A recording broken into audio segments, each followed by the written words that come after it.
today with our fiscal year budget for 2027. Mr. Albright. Thank you, Mr. Mayor.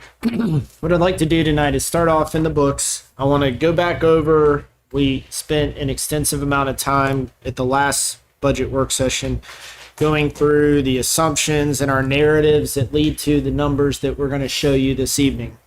So I wanted to kind of, if you'll go to your budget overview, I'm going to hit some high notes of a few things just as reinforcement as we head into the numbers.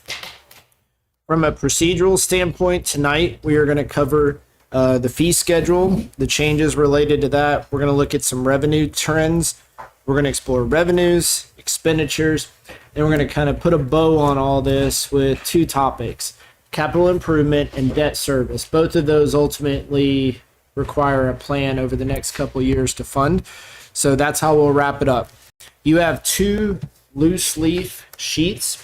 I would just keep them loose until we get to those particular discussions, and then you can supplement them in your books where some updates were made.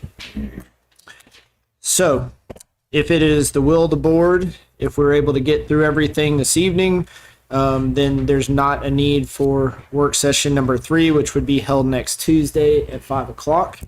And then Thursday, June 4th is procedurally the public hearing on the budget. June 18th would be the adoption of the budget. I won't touch on anything, but we did celebrate the accomplishments in the 2026 budget. I do want to note on page 3 of the summary, those initiatives remain in place in terms of our strategies to address the normalization of property tax growth that we talked about last time. And then on page 5 of the narrative,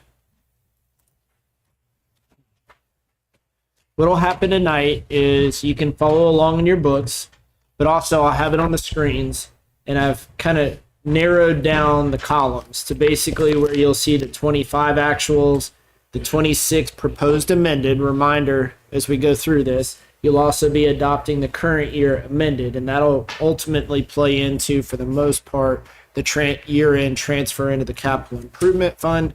You'll see the proposed budget, and then you'll see the difference from 2026 to 2027, and then you'll see the 2 years of projections. Here's the assumptions that we got to these numbers with.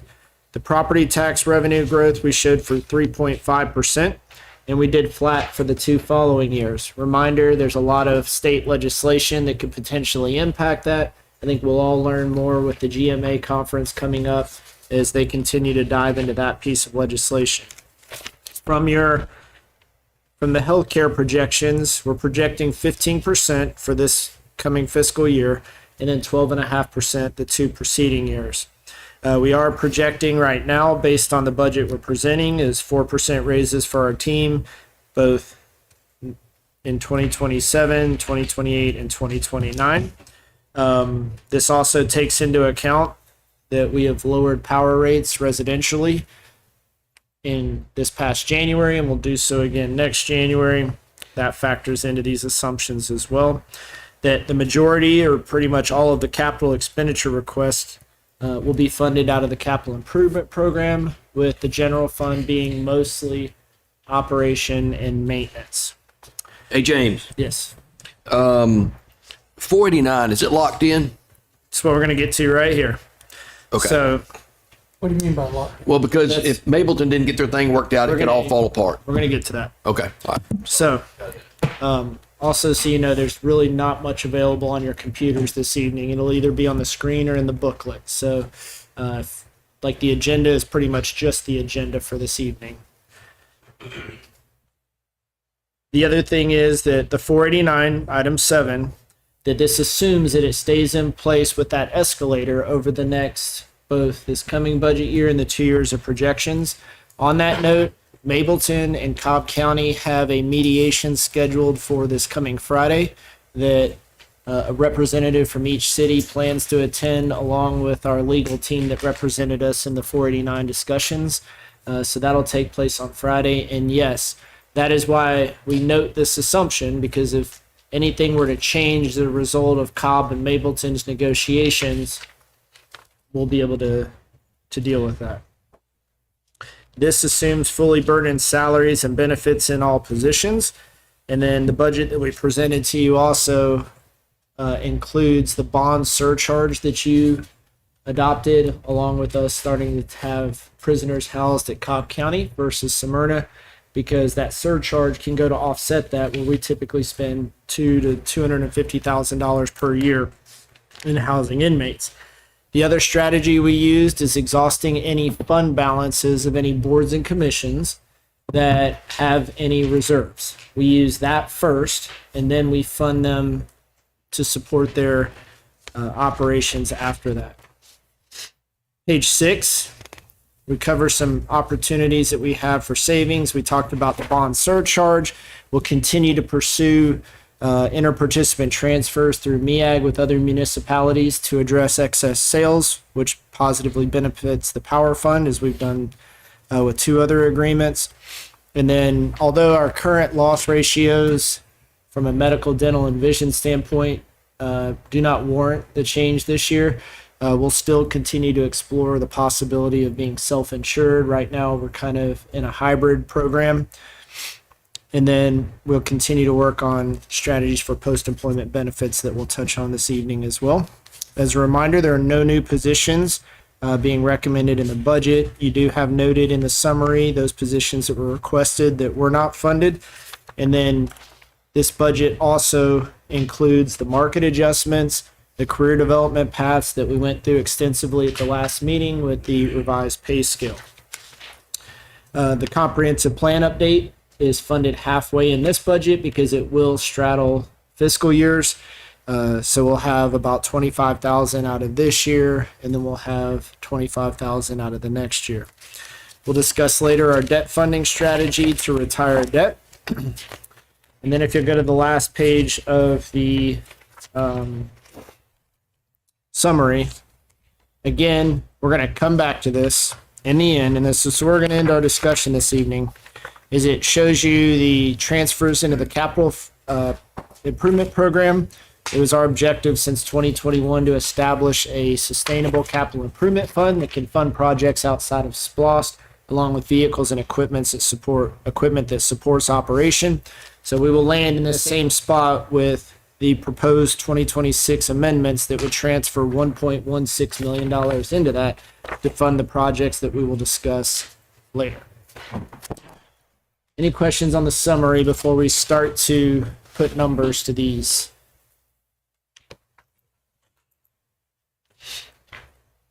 All right, so we're going to start this evening. If you'll go to the tab that says fee schedule, the first page that you're going to have is the first 2 pages are the summaries.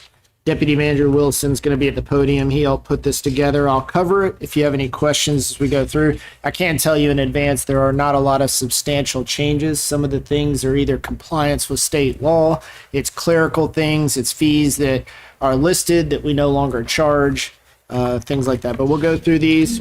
I'll go over the summary. You're welcome to flip through the actual fee schedule.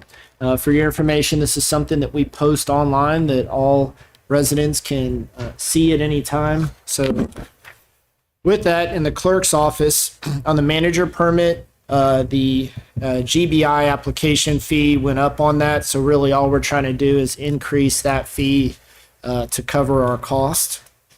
And again, I'll work through this. We got a lot to cover. If you have any questions, feel free to stop me, interrupt, ask anything you need. Liberty Hill Cemetery, we haven't had an increase in those plots over the last 4 years, so we're proposing a $50 increase to that.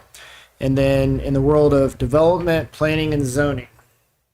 So the development plan review, these all reviews are the same cost, including the additional submissions. So the quote per additional submission would be removed, a clerical thing. Local development permits, we don't use this fee, so we're just proposing to remove it. Rezonings, the advertising fee is required, but it should be listed as a separate fee. The fee increase just absorbs the advertising cost of that fee. Rezoning advertising should not be listed as a separate fee and should be removed. Sign permit, both permanent and temporary. These are new fees for permanent temporary signs that have been created to coincide with state law. And the existing sign permit should be removed. Administrative appeals, although this happens very infrequently, this would be a case where if an applicant is afforded the ability to appeal to the mayor and board a decision that staff has made based on this, there now is a fee associated with that to cover our costs there. In the development world, in building, so really the first three of those, or two of those, are regarding envelope tightness and diagnosis of air leakage. Neither one of those are services that we provide. Those are third-party testing now, so we're proposing to remove that. Same thing with commercial building mechanical permit. And then on the next few fees, so commercial building electrical permit, commercial building plumbing permit, racking permit, we would increase the base fee on those. And then on the residential building mechanical permit, that would actually come down to be consistent with some of the other base fees that we have there. In the world of power, the one thing that you'll see, we've had this discussion a little bit, and it'll come into play more with our smart meter program. But basically, this creates a fee in the case that we cannot access a meter for servicing. We've seen some examples and things that we're working to resolve where maybe somebody has put on an addition of a screened-in porch, a deck, a garage in some instances, and we can't actually get to the meter. Because of the meter system that we have coming online, it'll be a great opportunity to basically say, you need to have your meter base in the right place so that when the new meter is installed, we can come and install it properly. So we'll be working through that process, and we'll have more details to come there. In the world of parks and recreation, the rental fees for the pavilions, we're proposing there to remove the required deposit fees. We feel like that it's hard to enforce pavilion deposits because as soon as a renter gets out of it, somebody else could come in and leave trash on the ground or do something to the pavilion. It's just something with our camera system now that we can watch a little bit better. Rental of 4th of July table, it's been a while since we've increased that. We're proposing to increase from $75 to $100. The Veterans Memorial brick, we would increase by $25, and this is simply to cover our costs. We don't make any money on that.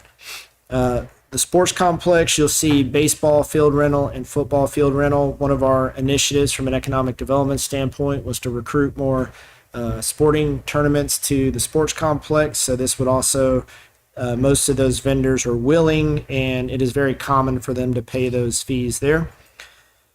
We would increase the fees for adult winter basketball and summer adult basketball.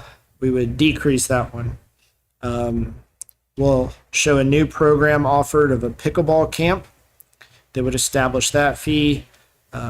We would also reduce the Itty Bitty Ballers program to be consistent with some of our other programs.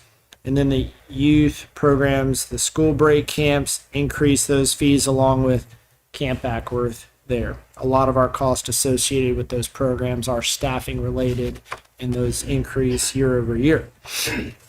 And then contracted events, when people utilize our parks, a contractor that we may partner with establishes a daily rate of $1,000 and a $500 deposit there.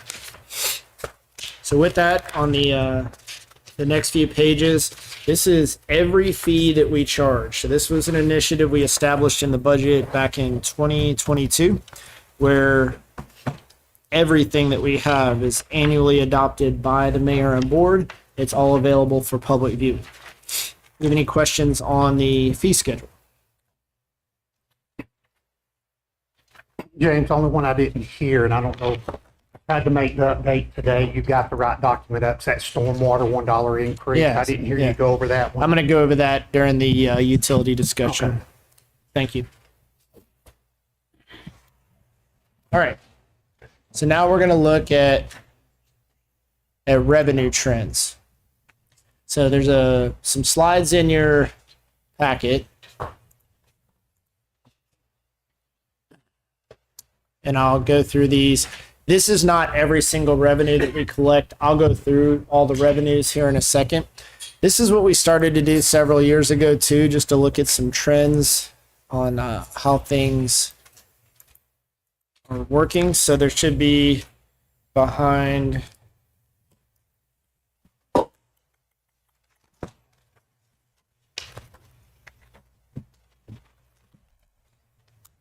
no revenues, the first tab.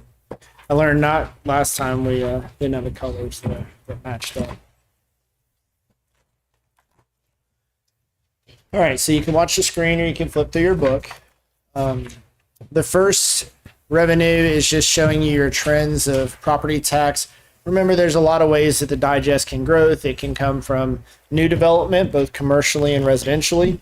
It can also be when a homesteaded property that's been homesteaded for a long period of time resells, and then that homestead resets at the present value, which is typically much more than what somebody bought it for 30 or 40 years ago. And so there's a lot of opportunities for growth in there. This shows you just the trend from 2022. These are actual numbers all the way to the 2027 proposed. And again, we're showing flat growth in the 2 years of projection. Back to Mr. Prather's question earlier. This shows you House Bill 489 and the agreement that we worked out 2 summers ago. You can see the increase year over year. And since that initial agreement in 2025, you can see that continued. There's an escalator built into that. If in 2027, we receive these monies typically, I believe, in October, then we are scheduled to receive $700,000 and then $747,000 the year after, and then $793,000. Hey, James. Yes, sir. Sorry, this may seem like a silly question, but are these numbers locked in or they are? Yeah, So they're not dependent on the digest. They are dependent on the digest. Oh, okay. This is based on, at that time, the current digest, and it's about the best assumption that we can make. So it Okay. could fluctuate. It could go a little up, a little down, but yes, sir, it is. And what made me ask the question is that we're assuming a flat digest, Right. but you still show an increase. Right. Right. Okay. Yeah. That's based on the contract. Based on the contract. Yep, the Okay. agreement. Yes, sir. All right, so now we get into the motor vehicle ad valorem. That is the line on the bottom. That number is smaller. That's the old-fashioned system of the birthday tax. When your birthday comes around, you went and renewed your tag. Those that were under that program at that time remain under that program, but most of it is now under the title ad valorem tax. That's the 6% you're assessed basically when you title a used or new vehicle. That's been pretty consistent in revenue there. Franchise fees, basically these are the utilities paying to utilize our rights of way. So Acworth Power is at the top in the orange. That's what it pays to the general fund for use of the right of way, and that is 5%. Other electric companies, mostly Georgia Power, pays the 4%, and that is in the blue, the middle line. And then the green line at the bottom, those are natural gas companies who pay 3% for the use of the right of ways. And James, how is that determined? Is that something we have flexibility on, or is that Yeah, state dictated? It's established by the state. Okay. Yes, sir.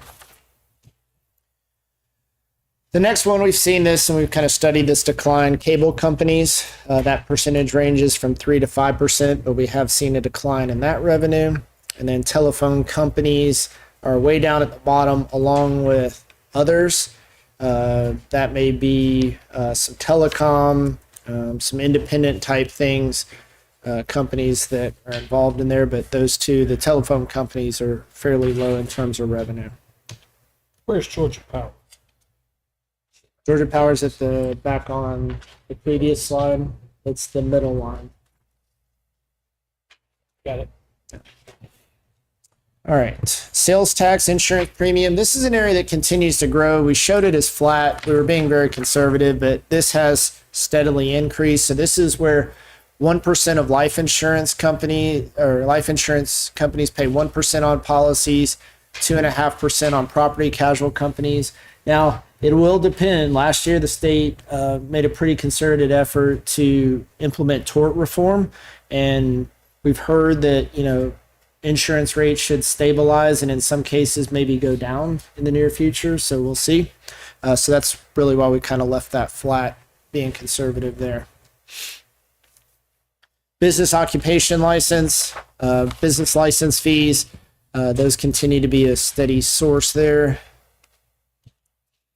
Excise taxes. So this is the wholesaler that is paid by beer, wine, and liquor vendors by the gallon, and it's collected when wholesalers deliver it to the actual retailers. Those excise taxes, you can see the blue line is beer and wine. That's the top one. And then the green one at the bottom, that is specific to liquor. I'm sorry, the yellow or the orange one is liquor. Sorry. Green is the liquor excise tax. Now, liquor by the drink, that's paid by the retailer when it's sold, and that is the orange line there. Just shows you basically between our 4 parks that we charge for parking, and just kind of an education piece here for some of our newer board members. The language of parking fees is very specific. We do not charge admission fees. The Georgia Recreation and Properties Act allows us to charge a parking fee if we were to charge an admission fee. For example, at our beaches, we'd be subject to much more potential liability. We would have to have lifeguards at the beach and incur those type of costs. So it significantly reduces our liability by charging a parking fee versus an admission fee to the facilities. So on the left, you can see what we charge at each park: 10 at South Shore, 15 at Dallas and Proctor, and 20 at Cobble. The top line is Cobble Park. The second line from the top is Proctor Landing. Below that is Dallas Landing, and then the orange at the bottom is South Shore. We did see a little bit of a decline in revenue last year, so we'll see how that works out this year. Weather is a very determinant factor, and like looking ahead to this weekend, we're expecting there's forecasted rain Saturday, Sunday, and Monday, and the revenue on a sunny weekend, we could produce anywhere from $30,000 to $36,000 a weekend on Memorial Day weekend. So if we were to get rained out, that could be significantly impact our revenues that particular weekend. These are just cost allocations. We'll talk about these as we go through. This is basically our enterprise funds, sanitation, stormwater, and power that fund general operations of the city, and also customer service, because ultimately customer service provides that service to those particular funds. So it's just way costs get allocated. This is to cover salaries, benefits, and operating costs within there. So you can see each fund from top to bottom, what those allocations are. And again, we'll talk about those as we move through the budget. Electric charges. So this is what we get in revenue for our power charges. Garbage sales. Why do you have those flattening out? Because we lowered rates, Got it. and then we propose to flatten that out for the next 8 years. So we'll continue the decrease in the rate per year for the next 3 years. No. We've already decreased it back in January. We'll decrease it next January, and then it'll remain flat from there. Okay. This chart's a little, the way some of these get scaled, it looks like there's been a significant increase. Most of this increase, we did do a rate increase, I believe, 2 years ago. And most of that is us catching up, and we'll talk about in the sanitation fund. We did a gradual increase of our commercial rates. Basically, all of the company or businesses that utilize the downtown compactors. We also increased our cart service for commercial, but we're showing that as flat as well. These are our garbage sales commercially. You can see that incline from 2022 to 2025. And then this is, again, we're going to come back to this a lot. This shows you basically on that last page of the summary what that transfer out of, so this isn't necessarily a revenue, it's a revenue from the capital improvement standpoint, but this is kind of the year end that we transfer in to fund all of our vehicles, equipment, projects outside of SPLOST, property acquisition, those type of things. So we'll go through the numbers of a lot of these But any questions on these trends?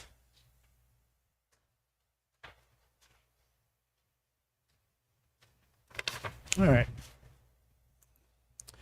So let's dive in. Before we go into specific revenues and expenditures, I just want to remind the board.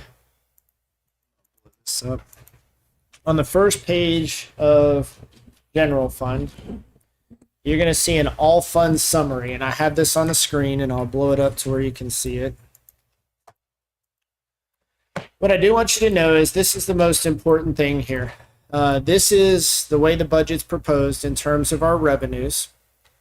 We project to collect $23,647,000, and we project to expend $23,645,000, which basically, if we collected every penny of the revenue, we collected every penny of the expense, you would have a $1,636 surplus.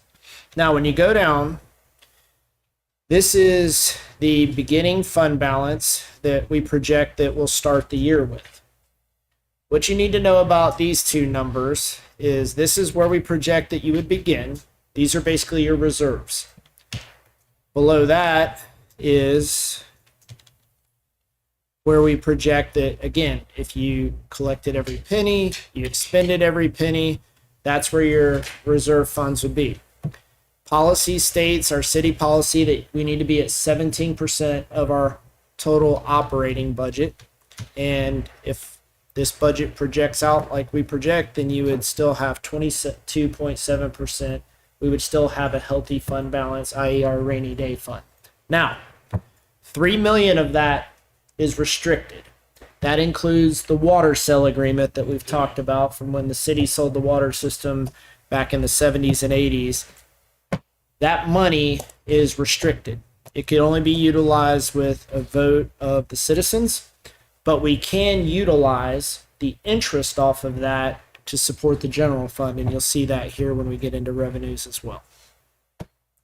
Any questions on that overall picture?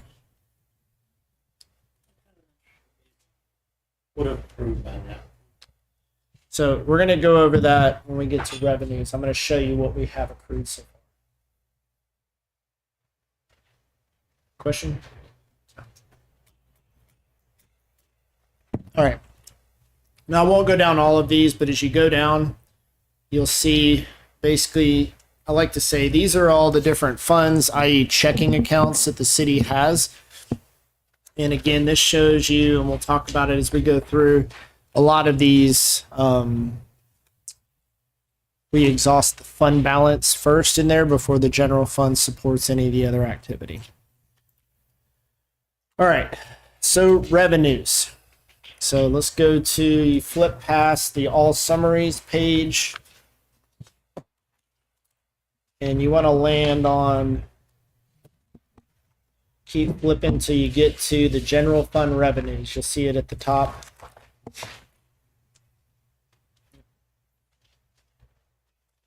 There we go.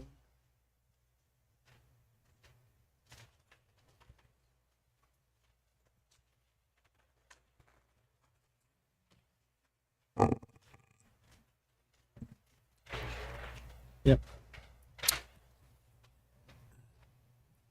If you go to the general fund tab, the first thing you're going to see is that all funds page that is covered. And if you flip past the all funds, you'll get into the general fund revenues.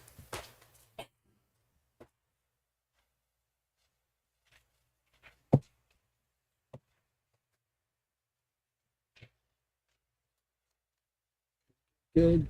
Y'all are good over there? Yep. All right, awesome.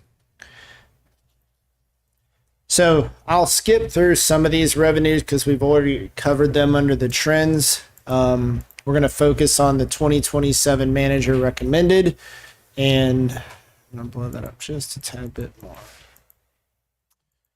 So this is what we're projecting in terms of property tax revenues for 2027. Again, this is the House Bill 489. As you go through the public utility tax, that is a tax placed on various utilities for property. It's not related to right of way there.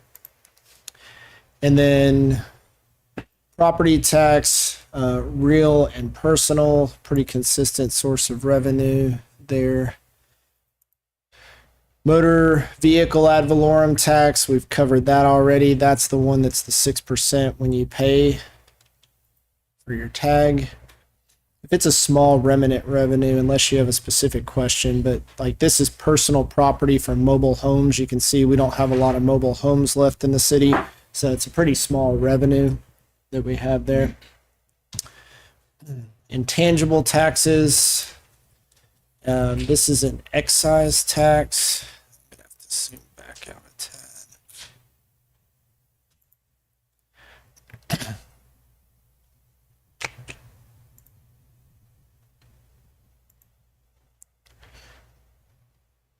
An excise tax that is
different programs or the events that Parks and Recreation does that generate revenue. Camp program fees, you see those going up. That correlates to the fee increases that we have there. Adult programs and youth athletic programs. Other tuition charges, that's mostly when we do a community class. You'll see this when we get to the expenditures. It's the 80-20 split that we have with instructors. But everybody that registers, that's where the 100% of the revenue goes into. Then you get into Dallas Landing parking fees, South Shore Cobble Proctor, senior program fees. This is basically when we schedule trips, our out-of-town trips, our local trips, anytime a senior registers for those programs. As a reminder, we do not charge anything for the senior citizen luncheon. And then cemetery fees. And then didn't really adjust Veterans Memorial Sales. Municipal court fines. I want to point out, and this is a formatting error in your book, it's missing a column below that. So if you looked at what we were projected to collect, if you look at the 2026 proposed, we were projected to collect $925,000. And then we're projecting in next year's budget $675,000. The reason being is the line below, and this is one of the control measures that we've utilized to tighten that, is there's a revenue item for cash bonds. And there's a correlating expense now in the budget where previously those cash bonds, when they were refunded, just got deducted from the revenues. So this gives us a little bit better feel of that, but that line got consolidated there. But I did want you to note that. So really, ultimately, we're still about whole and on track for the $925,000 there. So Mr. North had asked the question on line 99 about interest revenues. I want you to also look at line 100. So line 100 was what we were getting on that W/S as water sales investments when it was just with the bank before we moved it into Georgia Fund 1. So we were only getting about $20,000. Well, think about it. That's $3 million. We told you in the assumptions that we've been averaging anywhere from like 3.6 to 4.25% on that. So even if you conservatively said 3%, we should have about $90,000 in interest revenues versus that $20,000 that we were producing when it was actually when it was just at the bank. So I'll try to remember to bring that up when he comes back in. Outside of that, the rest, we get into rents and royalties. This is a cell tower that utilizes our property. It also is some rental that our probation company utilizes in the courtroom or the court building. And outside of that, I'm going to cover a lot of the transfers when we get into it. I did receive a question and met with a couple of the board members prior to that had some questions. And one good question was, what is property sale? This isn't just if we were to sell a piece of property. A lot of times, and for example, when we get to sanitation, we bought 2 new trucks over the last 2 budget cycles. We will surplus those, and that's where the revenue goes for that. So that's usually what it's meant for there. Any specific questions on any of the revenues? Oh, just a comment about revenues. We had a total revenue of 23 in the general fund, 23,647,000. Property tax revenues are 10,620,000 basically. So that's 45%. So 45% of our total general fund revenues come from property tax. That whole fee schedule, everything we just went through a few minutes ago, 55% of our revenues are coming from things that we're actually services that we're delivering, that our staff is delivering and doing a great job making people feel like they're getting their money's worth. So good job, everyone. All right. Just a quick note as we dive into the general fund. I will tell you, I'm going to move fairly quick through this because of our strategy with the capital improvement and funding like major purchases, renovations, equipment, vehicles. That'll be discussed kind of at the end. So really, Our strategy has been to reduce down the general fund to essentially what it takes to operate the city, from salaries, benefits, operation, and maintenance. Just as a point of information, when you look at the left-hand column, so we should be past revenues now, and you should be on the number to the left, the fund, 100. That identifies what I would say the checking account where those funds come from. The department isn't necessarily like the police department or parks and recreation department. It could be a facility, it could be a division, but that's broken down. This is all just general government accounting there. And then the line item is where we get pretty specific.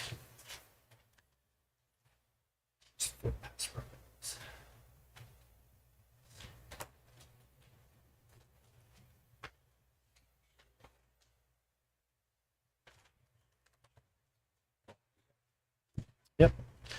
Now, line items. That number that you see where it says line, you're going to see a 51, 52, 53, or 54 code. And just kind of in general, 51 codes are going to be related to salaries and benefits. 52 codes are typically services that are provided by others. They're software, but basically somebody else performs the service. I.e., if we had an air conditioner break here at City Hall and contracted somebody to fix it, it's going to come out of a 52 code. Now, a 53 code is typically goods, services, dues, and fees, things we pay out for goods. So if we went up there and we had to buy a capacitor for the HVAC unit, that would be a 53 code. 54 is capital improvement. It has to meet the threshold of our cost threshold, how long we intend for that to last. And that's why you will not see many 54 codes funded in the general fund, because again, most of that is funded in 351 in our capital improvement fund. Are any questions before we get going on the structure? All right, so mayor and board is the first department. You do have, going left to right, your 2025 actuals on the screen. You have in your booklet all the way back to 2021 actual or 2022 actuals. I'm just trying to simplify it up here on the screen, and I can go through that as well. Then I'm showing the 2026 proposed amended. And I will note as we go through here, I will show you, and they're highlighted, those line items that we intend to reduce to be able to fund that transfer into the capital improvement budget. And that is either based on revenues that have increased or exceeded what we expected to collect, or they are expenditures that we do not anticipate expending all of that particular line item. Any questions? All right, so mayor and board, not a lot significant there. If on the screen, the things that I go through, I'll mostly note, just as a point of information, your food, that typically covers the employee appreciation events. It also includes like when you attend an Acworth Business Association event or you attend the Cobb Chamber of Commerce events. That's what comes out of there. It also includes our travel expenses as well that are related to food. You also have your education and training out of there as well. All right, in administration, this funds, and we've made these changes with the deputy system. So like Deputy Manager Luna, Deputy Manager Wilson, because they oversee multiple departments, they are lumped into administration. This includes James is Administrative Services Director and the Executive Assistant as well. You can see to the right is the year over year. It tells you the increases. I will tell you I'm proud of the team. They went line by line through the budget. We implemented a new system where we fully utilize Edmunds, where they could really look into the details of things. So where you see usually an increase in a line item, there's a decrease somewhere. But obviously in the 51 codes, your salary and benefits, they're tied to a 4% increase in merit and a 15% increase in medical, dental, and vision as well there. Some things to note on line 35 of the administration budget. $25,000 is in there for professional fees. That is for grant consulting. That's one of the initiatives that we've had and we'll talk about on the agenda Thursday. Professional fees attorney. So Mr. Haney and his has a separate department. This is specifically related to attorney's fees. Is it for 489? And we anticipate we've utilized ours leading up to this, depending on how things go Friday, whether we'll have to get them back involved, but we keep that as a line item there, somebody that we can call on through this process. And then if you go down to 47, I always like to celebrate this with the board. That was something that you've been gracious to fund, and that is mostly allocated towards our leadership development program that we have, all the different things we do with our team throughout the year, but also mostly it funds the Leadership Development Academy there. Any questions on admin? All right, let's go to 13,300. Administration, city clerk. Not a lot of changes there. Not a lot to note there. Elections. We will not have an election this year in November, but there will be one in the 2028 budget. Finance administration, not a lot of changes there. Law, so the 15,300 department, that is Mr. Haney's services there. Information technology, and we grab these from different places. This is a note on the 2026 proposed amended. We were able to lower that group insurance amount. That was some of the savings that we utilized to transfer over to the capital improvement fund. And then just of note, line 127 under IT. What we've tried to do, Matt and his team, we've consolidated a lot of the software agreements from around the city. We've made sure that we've had agreements. I think we're down to just the last few of trying to get those all under contract. We've had some cost savings by renegotiating those, but instead of those being spread out throughout the city, we consolidated them under his department to manage there. And then in the bottom end of the IT budget, lines 146, 147, that's where we just kind of keep a regular expenditure rather than what we've done in the past where we would like get to an end of life with computers. We kind of cycle those in as things break. So we budget about $10,000 a year for computers. And then the equipment there, that's going to be switches, server-based things there. Human resources, we'll talk about most of that. Under education and training, Dana is currently working on getting an executive certification through SHRM, and that's included in that there. And then spending time with the generalist and the HR manager and getting them trained there. We'll talk about medical, dental, and vision. That's in a separate fund later. Risk management, that's our general liability insurance. And in my meeting with Ms. Haas, she had asked a good question about, as a board member, what's afforded to you. And basically, you're covered as you're acting in your professional capacity or your elected capacity, short of obviously any negligence or illegal activities or anything like that. But you're covered in your duties under that policy as a board member. The AI part.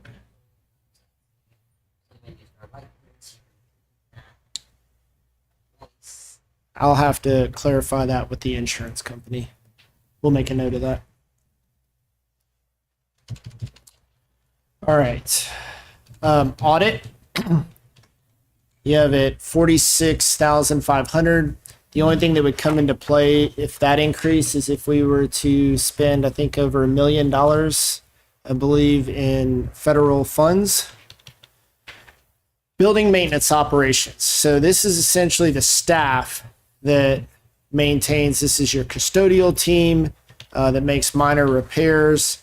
Not a lot of changes to that budget, 15,650. But when you get into 15,655, that's City Hall. Some notes there. We have in operating supplies, we lowered that budget by 10,000. That's because, and they should be here anytime. We got a new podium, new chairs for the conference room, and some tables for this room that are coming in. So that's what we had asked for last budget year. Meeting space 2. Yeah. So yeah, what we'll do is we're getting them taken care of. We're putting these type of chairs in there, and then we'll take those chairs that are good in there, spread them out to the other rooms, get rid of the bad chairs, and we'll continue to cycle those through.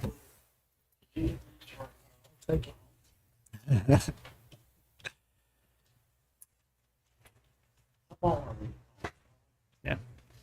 All right, so Acworth Industrial Drive. This is the Power and Public Works facility, along with court in terms of the building maintenance there. You'll see the reduction in line 203. That's related to last year. You funded the painting or funded some repairs over there at the, that was actually HVAC stuff over there. Going to police headquarters, that was reduced, line 212 year over year, mainly because we did a lot of work in painting and some cabinetry work in the training room there. But that's the police headquarters. Other city property, another good question we got in some of our one-to-one meetings. This is going to be the depot, the public restrooms at the depot. This is going to be a lot of your vertical facilities, the pedestrian bridge, the elevators, those type of things come out of this line item. And then the old jail, that is what the Acworth Cultural Arts leases from us. Minor expenses there. Municipal court, this is really just for education. The cost of the judge is highlighted on line 238. And again, I've got all this highlighted in orange on the screen. Our solicitor costs are on line 248. Those are contracted services there.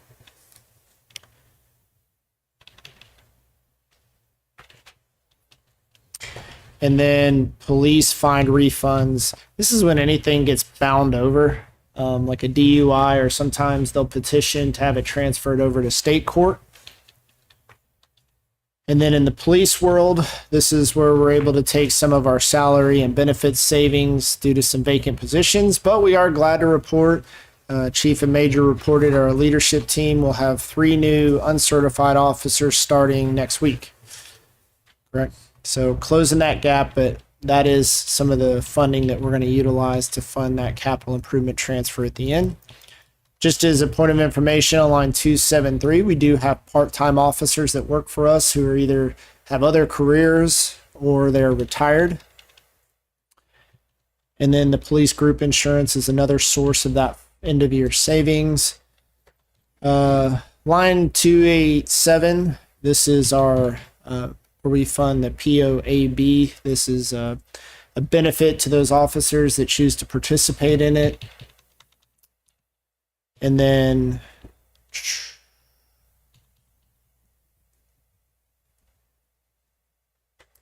yeah.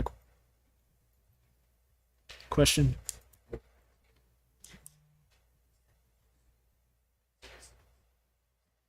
So the Citizens Police Academy, that would be funded out of like operating supplies, things like that, food, whenever they had food, that kind of stuff. So if you go up to like, most of those would be, and Chief can correct me if I'm wrong, or Major, but most of the expense related to the academy would be food, purchase of supplies and things like that. Rental of range time, but those are all funded through these various line items. Yeah. All right, so I do want to note, you probably look at this budget, and with a sworn force of 47 officers and civilians, you would think that the training budget is low.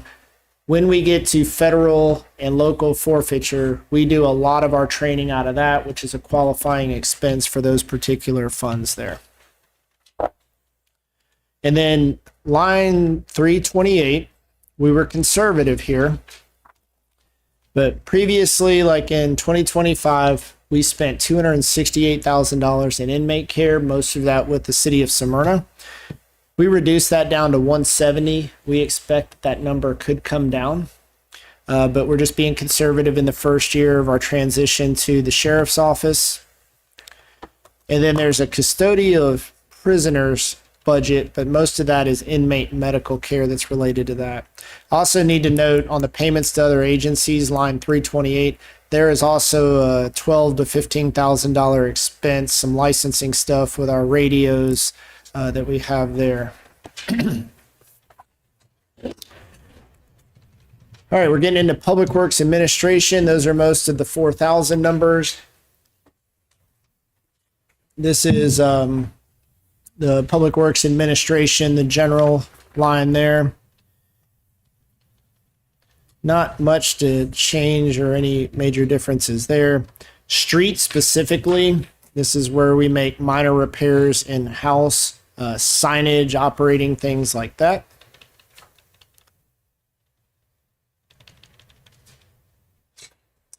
I do want to note the right-of-way mowing, Department 42260. Sorry, gonna make a note here.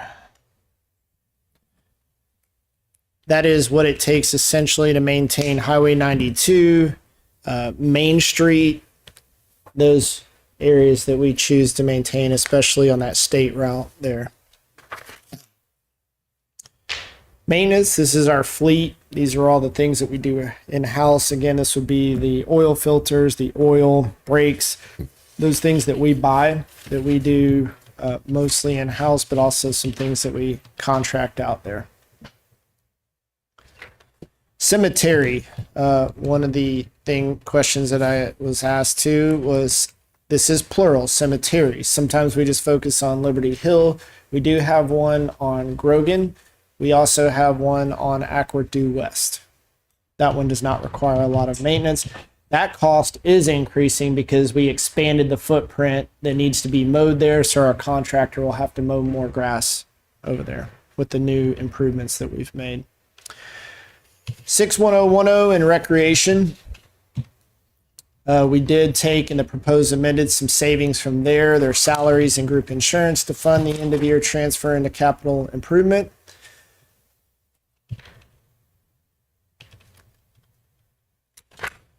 I did want another question that Ms. Haas and I talked about was the credit card fees. That's line 457. That is something that we're continuing to work on. Right now we're on 61010 department. 61010. The credit card fees are $50,000 there. Most of that is related. We are cashless at the beaches. So when you think about that, we generate close to $500,000 in revenues for that.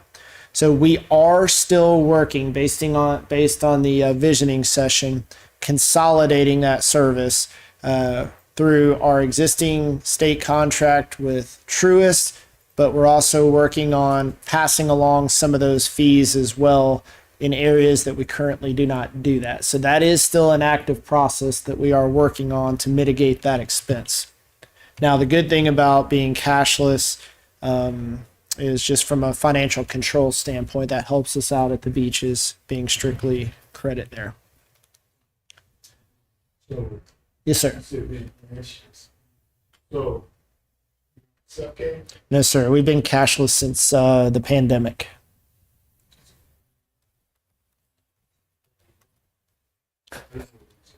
Yeah. Yes, sir. We stopped, I believe, in 2021.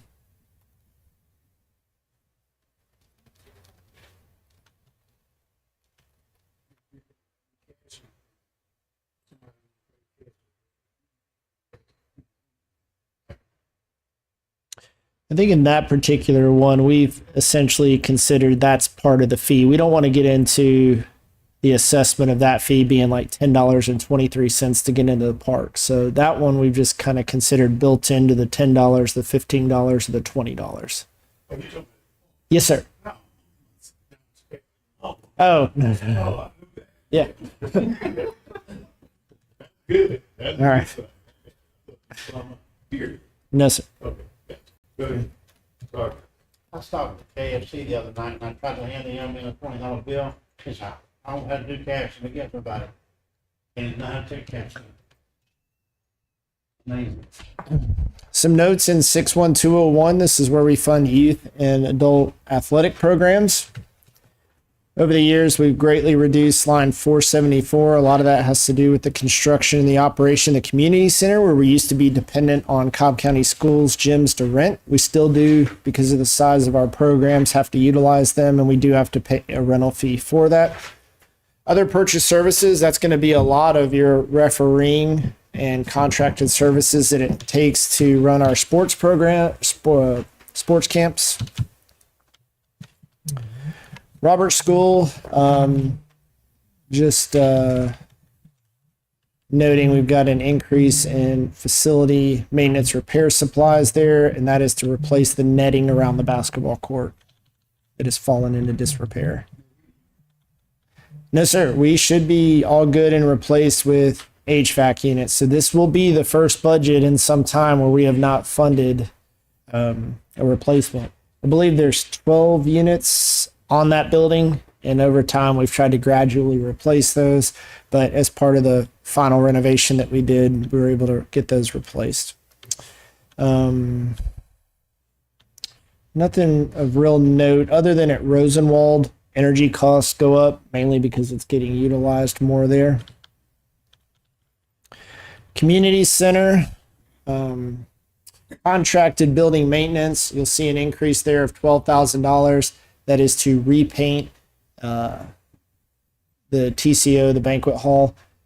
Probably in the next couple budget cycles, we'll have to start looking at carpet replacement and those type of things as well there. One thing that this goes back to a decision we made. I was thinking about this as I was going to one of Grant's wrestling tournaments. The utilization on the multi-purpose side, the gym, of that split face block that's more decorative, it costs more up front. Basically the walls of the gym and the hallways and everything. If you go into most gyms, they're painting all that CMU and you save some money on the front end, but you go into that building, it still looks new on that side, and we're not having to paint it every few years.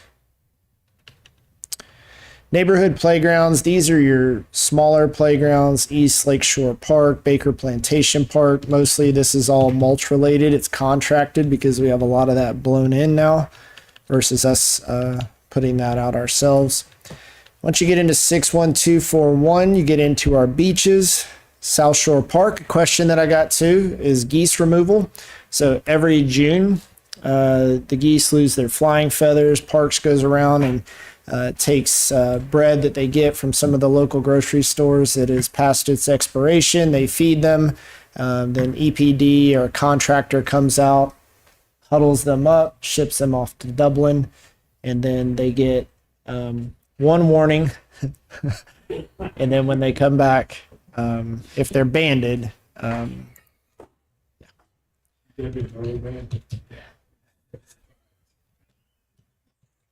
most of the facility maintenance repair over at South Shore is gravel for the driveway.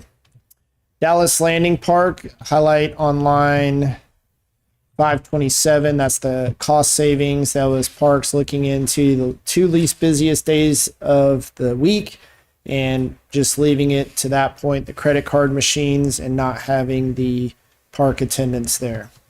It's about an $8,000 saving per facility. Actually, a little bit more than that.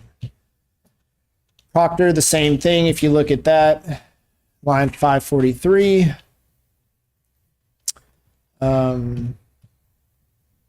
Sports complex, line 556. That increase in operating supplies is for 2 new soccer goals. We've introduced some adult soccer programs and camps down at the park. And then random point of information, line 560. This is the reclaim water that we utilize to irrigate the sports complex. We can use that on an unlimited basis for $500 a month. This is water that's essentially intercepted, that's been treated, and is headed back out to Lake Allatoona. It was a program that we started when we built the complex. We actually have purple pipe in the ground so that nobody ever taps into it thinking that it's a potable resource.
resources to be able to tackle some of these more challenging projects. This may be a halfway burnt down house. We've had it is line 697. Yeah. 10,000 Yes, sir. technical fee. Yes, sir. And some of those things we can handle in house, but sometimes it's just that you have somebody that no longer lives at the property and there's not necessarily a descendant that can take care of the property or anybody. So this allows us to bring in some consultants to help us with some of these more difficult issues there. GIS. We've got both this and then the next department. This is just related to the reorganization where we have a department head over GIS building code compliance in terms of vehicle allowances. Item 720, that line, that's a lot of our Esri agreement, which just is our hosting for our GIS system. Economic development, same thing there from a vehicle allowance and that adjustment. And then item of note, 797, there's a $1,700 expense. This is a partnership with the Cobb Chamber and several other municipalities that has like this database for vacant properties or land for sale, things like that, that we can refer developers to there. Tad will talk about in our debt retirement schedule, but the good news is we have nothing to plan for this fiscal year. And we celebrated that in the summary, and we'll celebrate that again here in a minute. Debt service we'll talk about as the last item. And then when you get into the 900 codes, these are all the transfers out. Line 805, that's your, again, in the amended, the 2026, that's the transfer out to fund the expenditures we'll wrap up with. And then the other items like tree commission, DDA, lake authority, these are all things transferred out of the general fund to fund them. Lake authority is basically our lease agreements with them, which we're required to pay per that lease agreement. And then we have some debt service built into there and a few other things we'll dive into. So that's general fund. Any questions on that? All right. So now we're going to get into some of our funds. Your next tab should be debt service.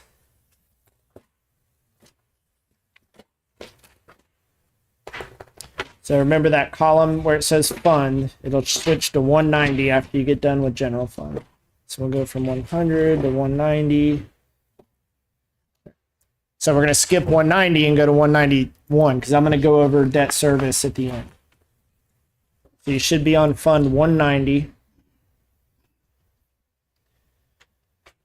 And again, if you want to look at the screen, I'll have this up here on some of the things that I have highlighted. The thing of note here from a revenue standpoint, now some of these, as we get into these different funds, checking accounts, there'll be a revenue and an expense. Typically, DDA has been fairly dependent on transfer being funded by the general fund. And included in here is our staff, things like that we transfer in. They've had small revenue sources like fees for the farmers market and stuff like that. But what's going to happen now is next budget year, and Jeff and I talked, we're projecting it out at about 9 months, they will start collecting rent on the McCrae house.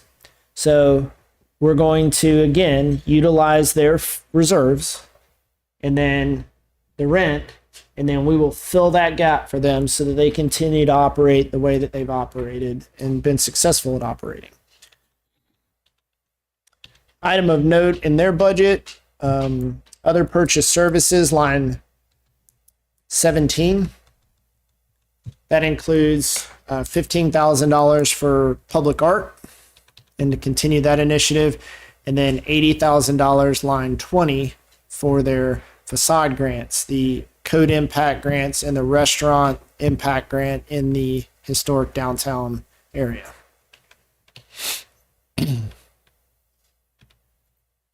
Any questions on DDA? And again, we gave you a summary last week of all these major things, so I'll keep moving. You just ask questions as they come around. So 192, Lake Authority. We put in $10,000. It's equal payments, $5,000 for the sports complex, $5,000 for the Lake Acworth property.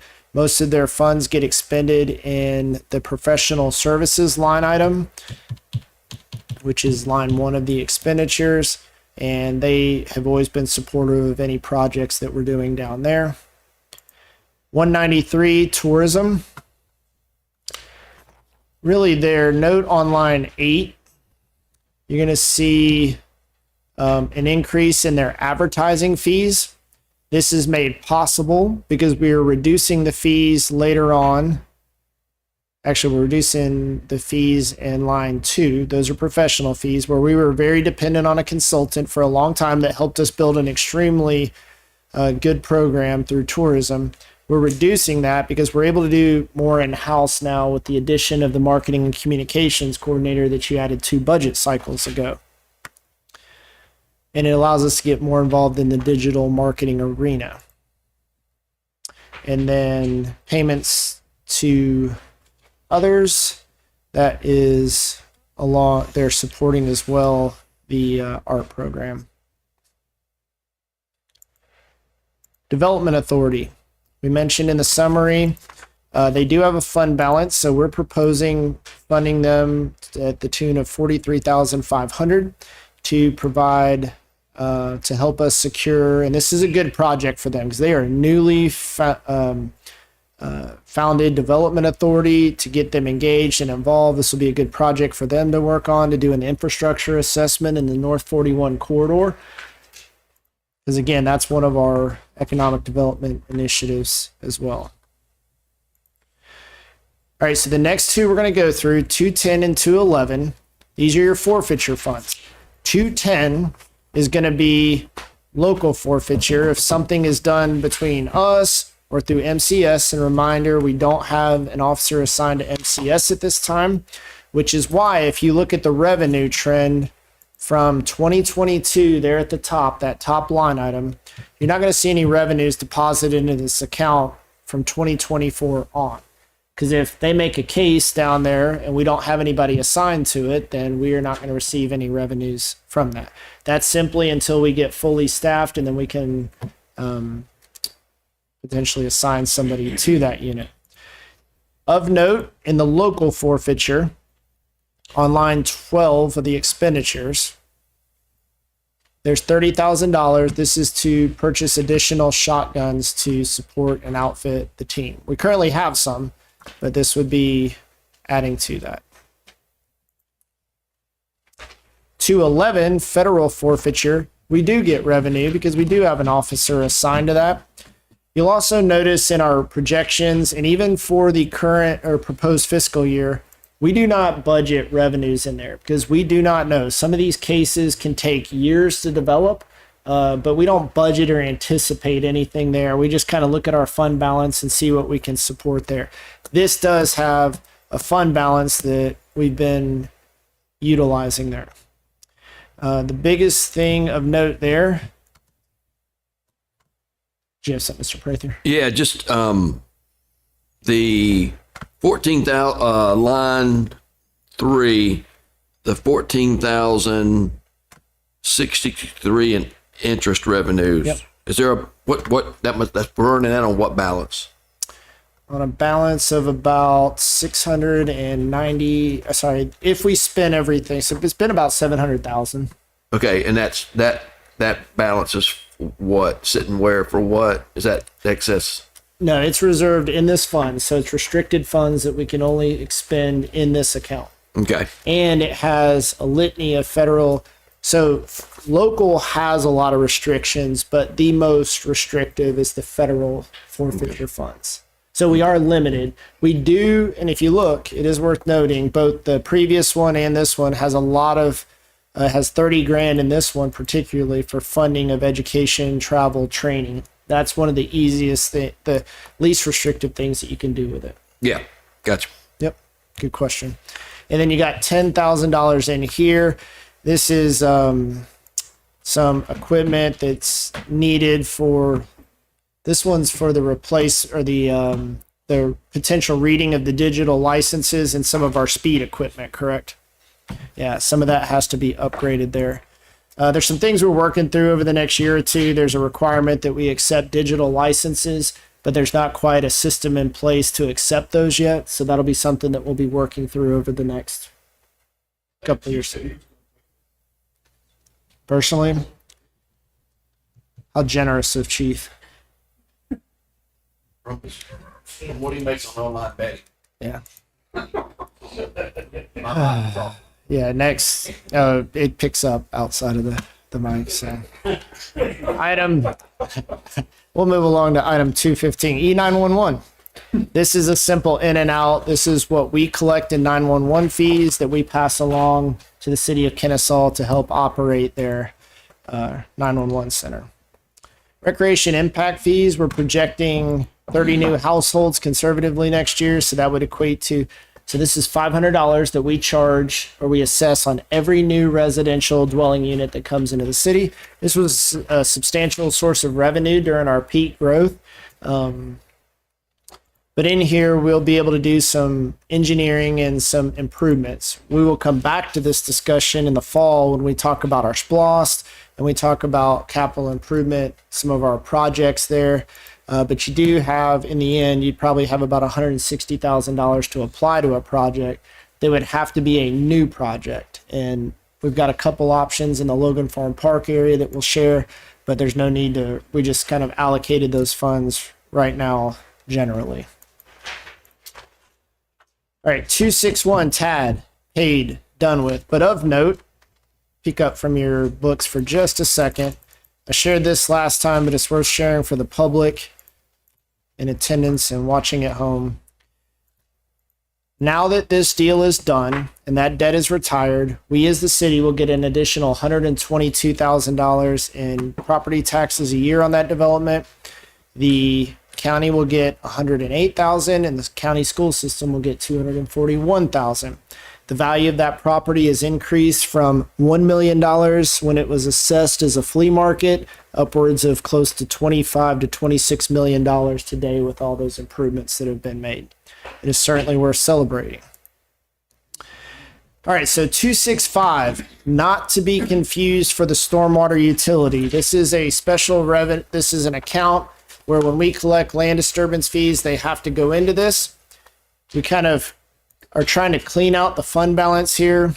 If you'll note under the expenditures, we've got about $29,000 there assigned towards infrastructure that we can utilize for many of the projects that our stormwater team uses there. But the remnant or the revenue is pretty light there. If you look back from 2022 to 2025, I think our peak year was $1,700. Our low year was $168 there.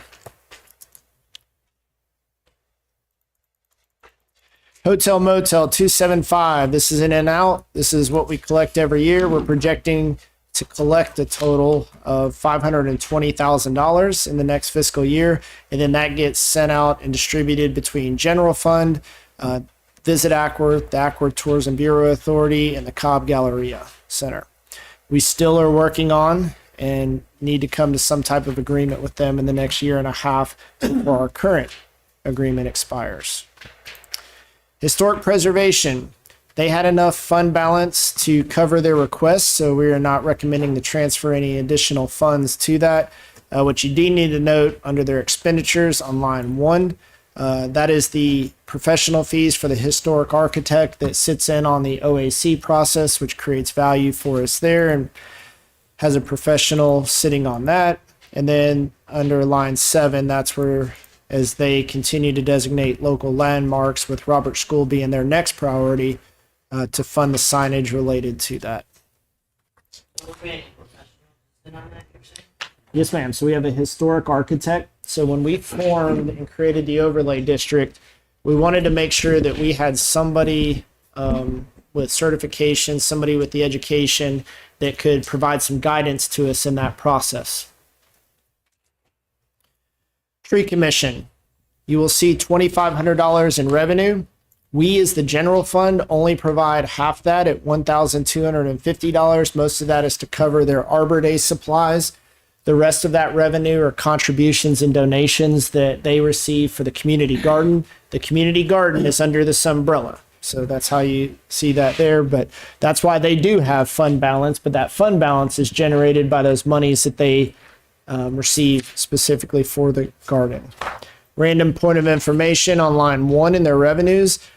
We haven't received them in a while, but they do have the ability to receive tree bank fees. If we ever have a developer that is facing a hardship and cannot plant the amount of required trees per the zoning ordinance, they can pay into this bank in lieu of, and then we can plant trees around the city in lieu of. 350, that is one of your supplemental sheets. Not to be confused for, because it does talk about capital improvement. This is solely CDBG. This should be an in and out. We discovered a fund balance of about $31,487 that we will transfer out of that into the general fund, and then it'll end up probably in the capital improvement fund when it's all said and done. CDBG does not require a match, so whatever comes in gets expended out. What you need to know is either this year or next year, the proposals are to utilize the monies we get to design the improvements that need to be made on the section of trail, the first section of trail that we had from the bridge that we replaced over Tanyard Creek to the older section of Logan Farm Park. If the SPLOST were to pass, that is a funded project and we could get ahead of the game by designing the improvements over there. The other thing that we have in there is we do need to replace the bus. And Kim and her team's been working with CDBG. Long story short, we had hoped to do that this year, but we need to do it next year because they can only use a percentage of their county allocation to purchase things like vehicles, and they're at that capacity this year. So we may move the design up and then get the bus as soon as we can. She's working with them once their funding comes available. We don't see any reason that we can't get it, but we're not in dire straits right now of needing that. But that would be the projection of expenditures there. All right. So, and fund, these are your enterprise funds, 510, 540, 555. Power fund, some items of note in there. Again, this tracks that lowering of the residential rate. We've already done 2.5. We'll do 2.5 again next January. Line 3 in revenues. That are the electrical charges. That's the fees that we collect for power. Item 5 is the street light fee. Of note, item 14, that's our interest revenues. And you can see that we've proposed an increase of over $100,000 there. We have a healthy fund balance there, and we've moved more of that funding into Georgia Fund 1, but that also factors in our MCT funds, those investments, the money we've been putting away that we're utilizing and we're getting more aggressive on so that we can lower the power rate.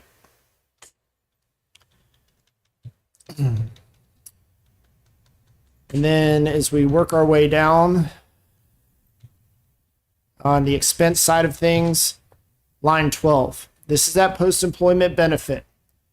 We're still holding that number kind of true right now. I mentioned last week in the summary, we'll get the actuarials. The decision we made to not offer medical, dental, and vision to retirees post January 1 of 2023, maybe, you'll start to see a rapid decline in that liability. Line 21. So this is, if you recall, in last budget cycle, we had a 3-person tree crew. We modified that and started the transition where we went down to, we had 1 remaining crew member, and we utilized some vacancies for this transition. We took the salaries and benefits of the other 2 positions that we budgeted for and converted that into monies to have a contracted tree service come in and do our right-of-way maintenance. And this has been a really good program for us. They're probably going to end up at 40% of the entire system, and they didn't start until probably November of last year. You see in the amended budget, there's $256,000. We think and we project that by the end of the fiscal year on June 30, that they'll probably only be at about $200,000 because they didn't get a full year in. and then we'll just continue to fund that next year and hopefully get the rest of the system or the majority of the rest of the system done there as well. But that has been an effective program for us so far.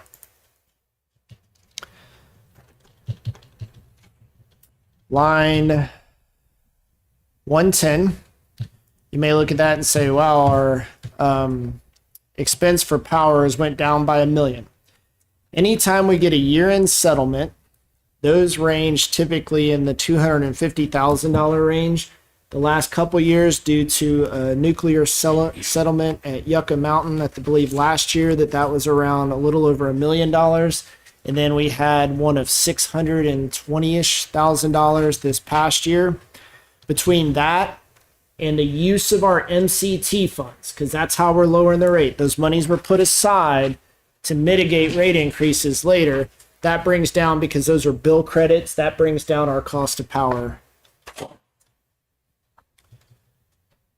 And then you see 51, 52, those are our general fund allocations. In terms of some expenditures, down on line 59. So we're in Fund 510, line 59. Some vehicles that need to be purchased. I will note that we did purchase a new bucket truck. We're grateful for that expense. It's here and in commission. And then this year we're requesting 2 Equinoxes for our meter techs and a 2500 HD pickup truck in power.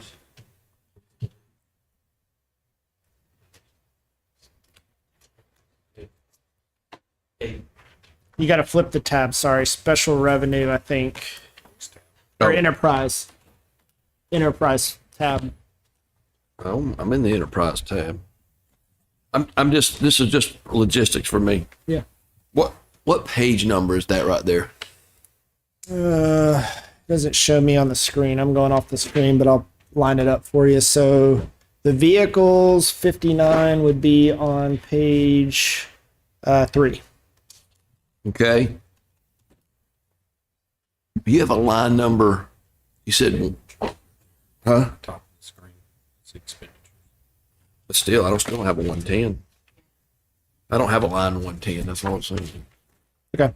I only go Well, to maybe 80. on this one, let's peek up at the screen. I only go to can load up. 83. Yeah. I don't want to hold up the meeting for it. Yeah, you're good. You lost me. No.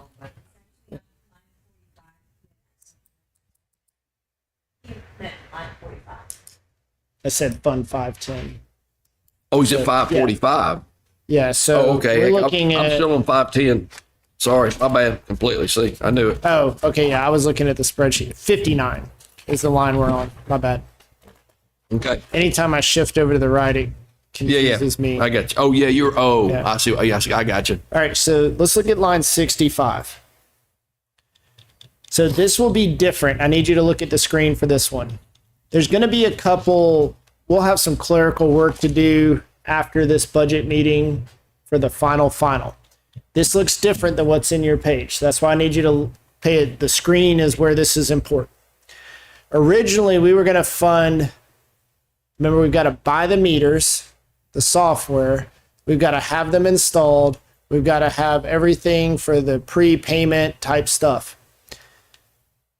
We were kind of back and forth on this because we may issue purchase orders this fiscal year, which means there has to be funds in this fiscal year. Talked to Suzanne today. That's probably overthinking it. What we need is in next year's budget is $2.75 million to accelerate this program. Last budget year, we had budgeted about $1.1 million a year, and we were going to spread this thing out. The more that we've gotten into this with Deputy Manager Wilson and Luna leading this effort, we feel like we want to move this forward. So we'll just put all the expenditures into the next fiscal year and make this thing happen. So we'll make this change in the budget. It all mathematically equals to what all is in your sheet, but we're going to just move it all to next fiscal year. When I say next fiscal year, July 1, there's going to be purchase orders going out the door. Yeah. So, any questions on that? The plan for this is that either at your next work session or the work session after, they will bring forth, the team will bring forth the proposal to start moving this forward from their recommended vendor for the meters to the company that was the low bid on the install. And then we've also got a proposal out right now for that prepaid services there. Any questions on that? All right. Line 67, this is something that we keep in the budget for expansion when it comes to new business, new housing. But in these codes right here, these 54 codes, this is going to be where we order transformers, maintenance materials, new lines, replacement, things that we do there. Any questions on the power fund there? And all of that is based on the 10-year rate plan that we introduced to lower the rates there. All right, so sanitation, Fund 540.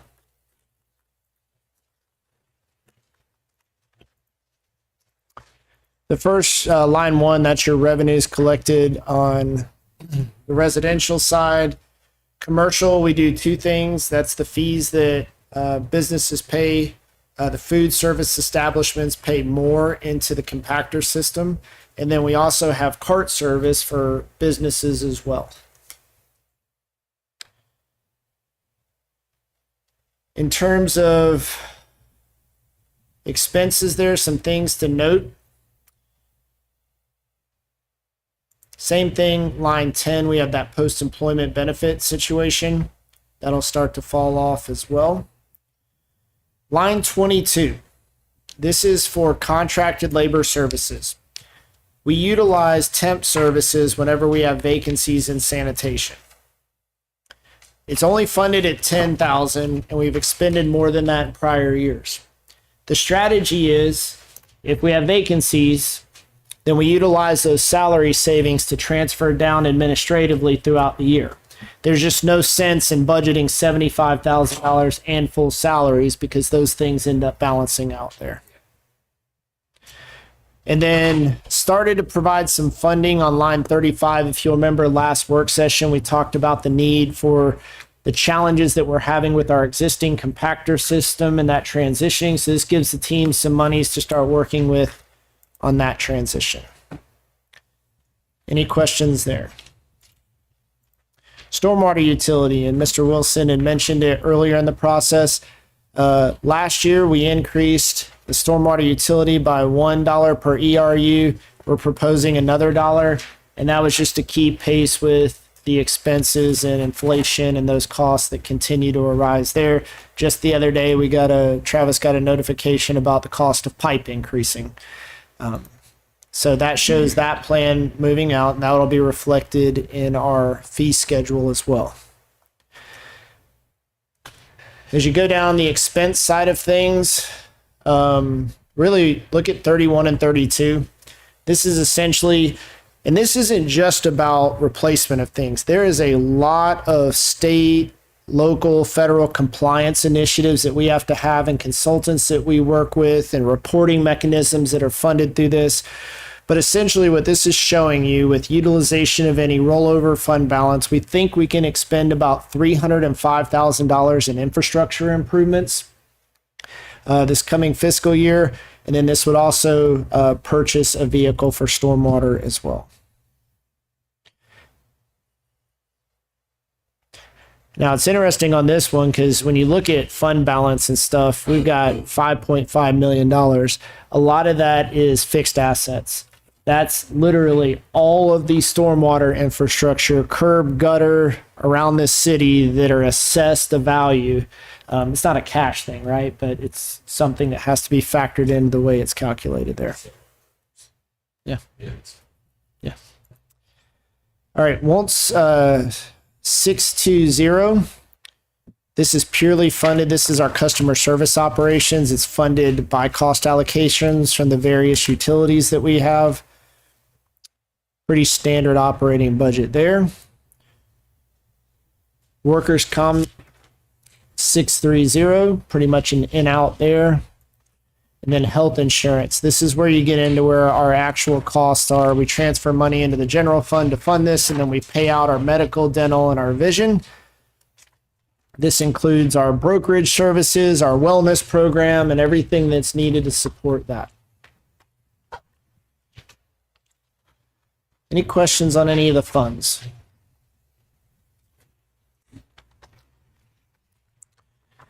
All right, so I want to cover two things with you.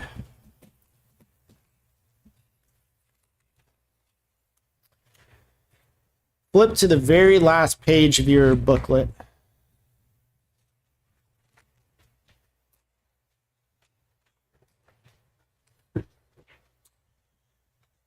Miss Russell, you can switch the screen back over to the agenda.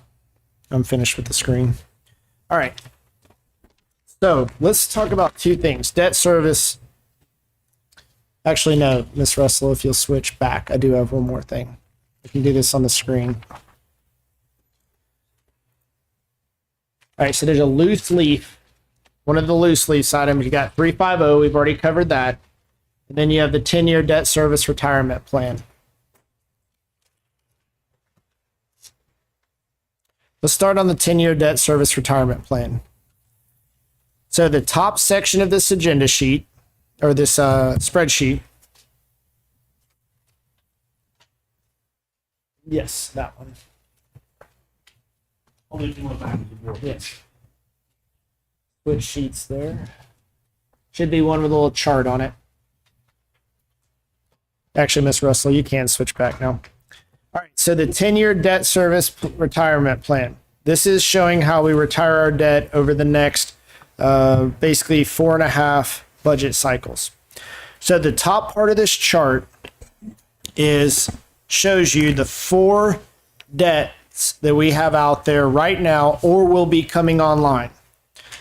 All the hotel bonds closed, that will come on 2030. We will not dive into that much today because simply that is an expense, and then the rent payment from the hotelier is equal to that amount. So that is a wash going forward. And I'll note for the public record as we go through this, there's also a term sheet available with a lot of provisions that the mayor and board put in place to ensure that the city receives those rent payments. And there's also backup plans in the case that we were not to. But there are a lot of provisions, a lot of things that were thought through very carefully by this board when we issued that. And along with the Downtown Development Authority that protects us there. So I will not spend a lot of time, but I did want you to see a 10-year picture. So on the top, these are your expenses. So you have currently, there's a GMA lease, and this was for the court renovations when we built the police headquarters and moved them over. These are the renovations that we did to court. That debt service annually is about $315,000 a year. That will expire, be paid off in fiscal year 2029. The downtown redevelopment bonds, the pedestrian bridge, Lemon Street, Depot Park, all those things that we did there. That debt service annually is the next line, $695,000. Of note, if you go from left to right, that debt escalates as it goes on further. That is the way it was designed. If you would have looked at this debt schedule 6 years ago, that would have been a small portion of our total debt service. And then when the City Hall Sports Complex debt was retired, that debt service on the downtown project went up. And as you can see, when the GMA lease and then the CableNet bonds get paid off, that debt ramps up as well. CableNet is paid for in 2 budget cycles, and that is officially off the books and will be worth a celebration there in itself. In terms of revenues that support that, the general fund budgets the money, if you go down to the second chart, $315,000, which is equal to the GMA lease payment. The general fund currently budgets $695,000 a year up until FY 2030. And if you add 692 plus that 315 above, the general fund is already used to paying that total. So the general fund payment will go, the debt service for the redevelopment bonds will go up to $1 million there the year before it's retired. Now, currently, our plan was once the CableNet was paid off, the transfer from power to debt service would stop. We've got a funding gap there from 2029 to 2030.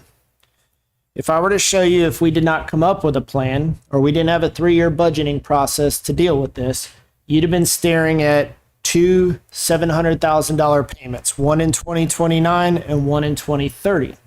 But we saw that coming.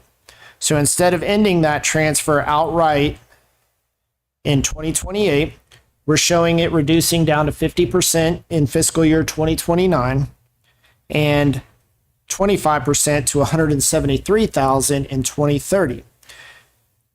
The numbers that you see down there that are highlighted in yellow, that funding gap, instead of those numbers being over $700,000, that brings it down to 379,000 in 2029, and it brings it down to 562,000 in 2030. Below that, you will see the plan that we are developing. What we would do at the end of the proposed fiscal year is transfer in and get ahead of the game. At the end of the year, with any savings that we would have before we funded the capital improvement, we would then fund $175,000 into the debt service fund to create a reserve there. Then in 2028, we would do 225, and in 2029, we would do 250, and in 2030, we would do 292,000, rather than absorbing that all in those 2 years. As we transition into the capital improvement fund, we will have a final budget of the 2026, the one we're in right now, in the month of November once the audit's complete. I do anticipate that we will have some level of savings there too, so we could start that transfer even sooner, depending on what other projects we have or funding requirements we have. But we feel like this is a pretty solid strategy. This is why we look out 3 years when we do the budget, because it's something we caught this year rather than catching it when we're planning the 2029 budget and having to come up with that money then. The good news is in 2031, we have an extremely small debt payment on the downtown bond.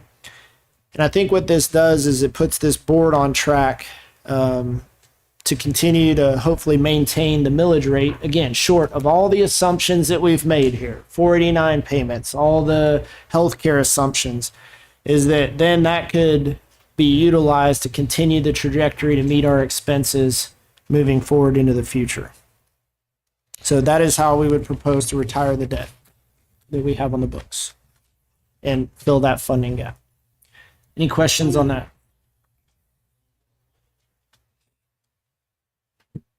All right, last but not least, the last page of the budget.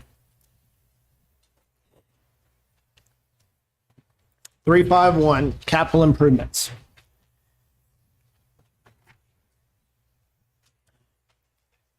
So I'm going to go through these projects, and this essentially funds what we told you in a narrative format at the last budget work session.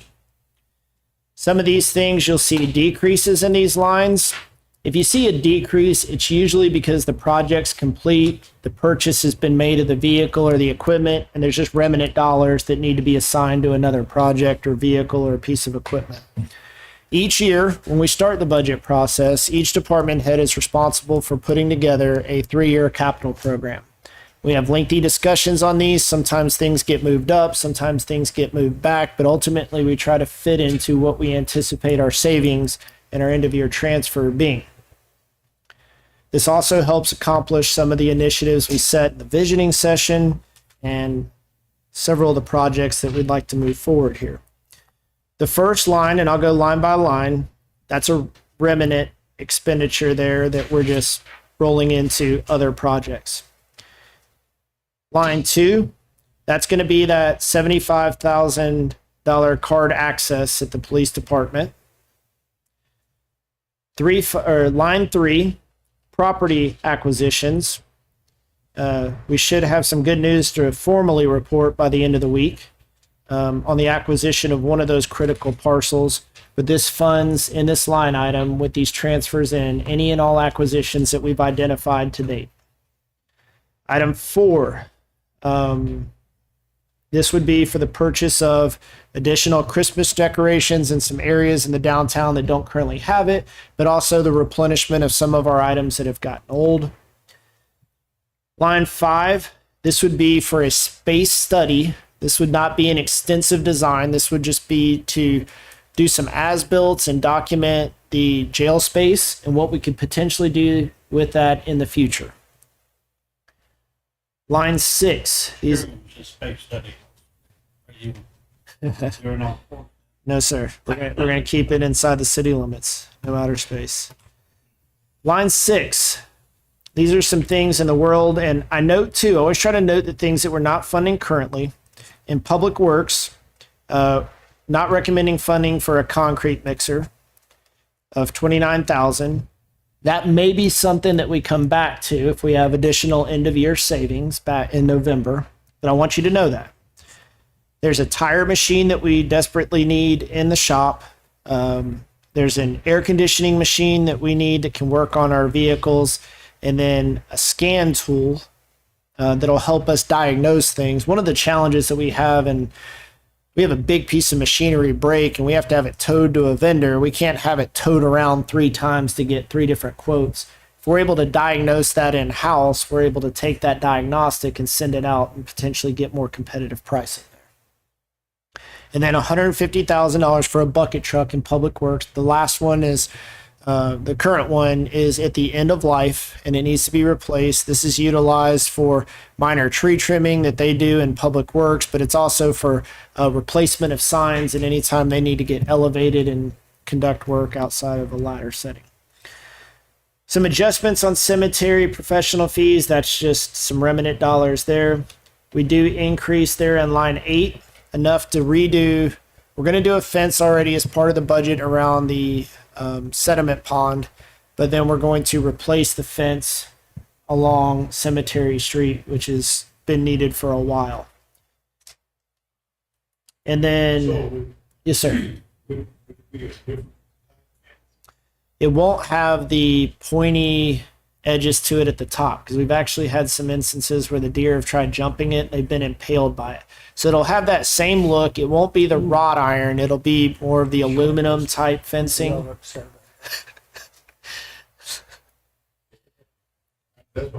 Yeah.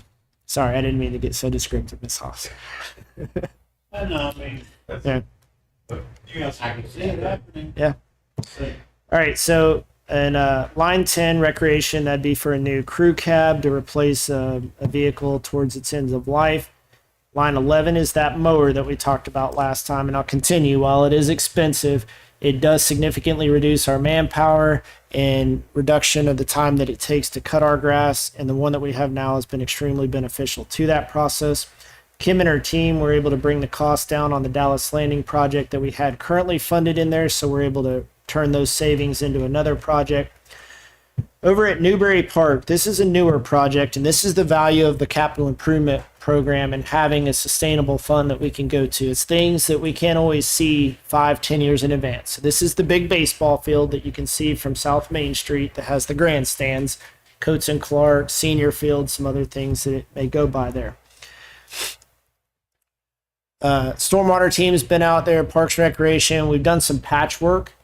We've got some settling over around a light pole, and it continues to get worse. We think we basically got some bad soils there.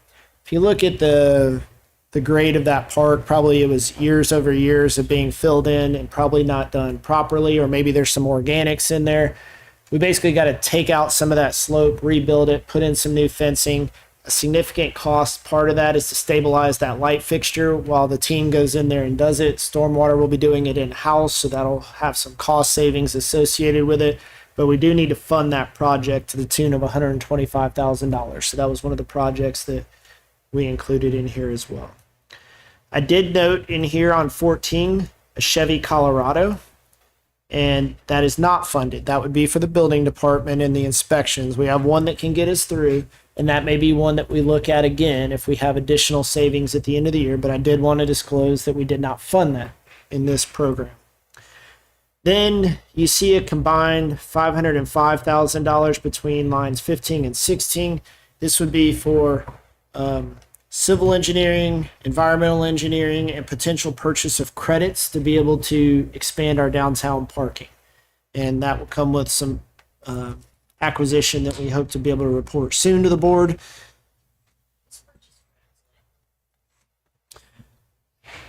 I'll use the Logan Farm Park as an example. You've heard the mayor talk about we literally drain the swamp over there. He says that we're the first government to actually drain the swamp. So what happened over there when we were developing the new portion of Logan Farm Park? It was like 1.44 acres that were designated as a wetland. But it was like right in the park, and it was going to significantly impact what we wanted to do there. So we can do a delineation study that determines a value for that. And at that time, that 1.44 acres was like valued at $165,000. You can buy into a mitigation bank, almost like what I talked about with the tree bank earlier, that somebody else is working on an improvement project elsewhere, and we buy credits into that to help fund that improvement, to allow us to go in and do what we need to do. So that's what credits are purchased for. Whenever you reach those hardships, or maybe there's a stream, a wetland that is impeding our ability to fully maximize what the potential of the project is, then we can pay into that bank to be able to kind of, and there's improvements that we have to make. So it may include a wetland, it could be a stream, but that would be one of the first steps in what we need to do. Yes, ma'am. Clarify that for her. That when we buy into those credits, where that $400,000 or wherever credits go, we don't know where that's going. We're paying into a bank so that we can get rid of or make those changes that we want to make that we normally wouldn't be able to. That money doesn't come back to us in any way. I think what she was clarifying is that we weren't going to that wasn't general, that we couldn't go over to Newberry Park or we couldn't go over to another park. And we would be, yes, it would be for the purposes of downtown parking. Yes. Dave, can we go back up just a couple of lines? Yes, sir. The tire machine. Yes, sir. So if I understood you right, you said tire machine we desperately need. Yep. And there's something XT machine and scan tool. That's $37,000. Why don't we just do it? I understand what you're saying, but think about it. Our budget year starts in less than a month and a half. They've still got to go out there and get pricing, quotes, things like that for it. There's nothing that is going to set us back waiting until July 1 in here. If it was an emergency. You plan on doing it that quick? Yes, sir. Yeah. Okay. Yeah. Because when you do, I don't want them to be desperate. when you do that transfer with the approval of the budget, those funds are available day one.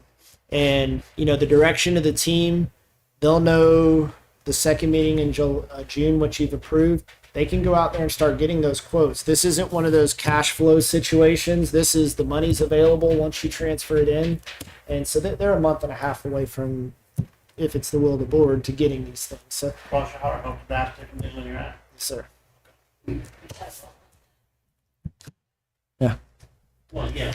All right, with that said, that concludes the presentation of the FY 2026 amendments and the FY 2027 proposed budget. If you have any questions or thoughts, or I do want to thank the team for their effort in putting this together. I get to present it every year, but there's a lot of hard work that goes on behind the scenes to make this happen. I also appreciate their financial stewardship and the effort they went through this year to really analyze our costs and look at cost savings. And so they've done a good job.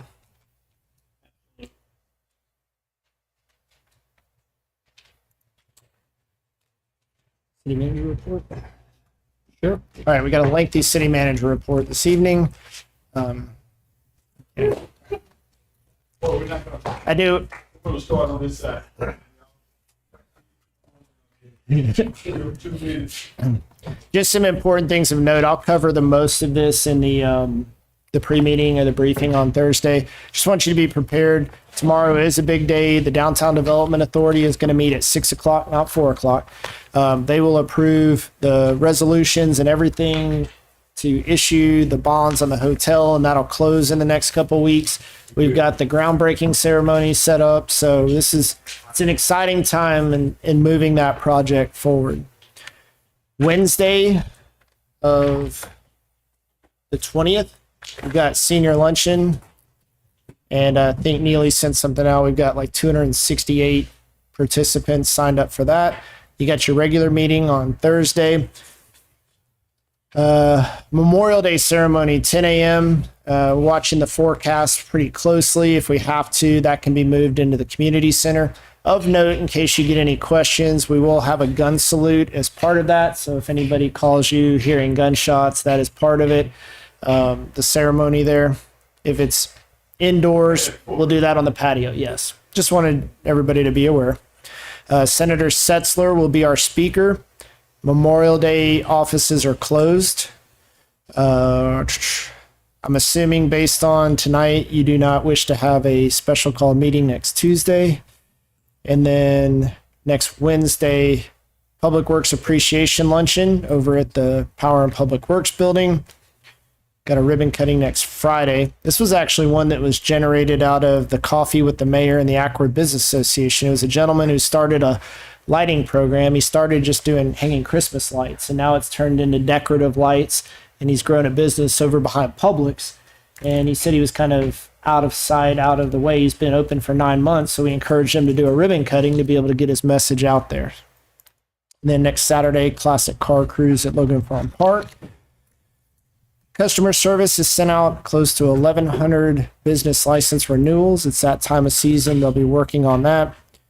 We're anticipating in the next month some feedback from our broker on our renewal rates for the coming year. If you haven't signed up yet, June 10th, we have skin cancer screenings.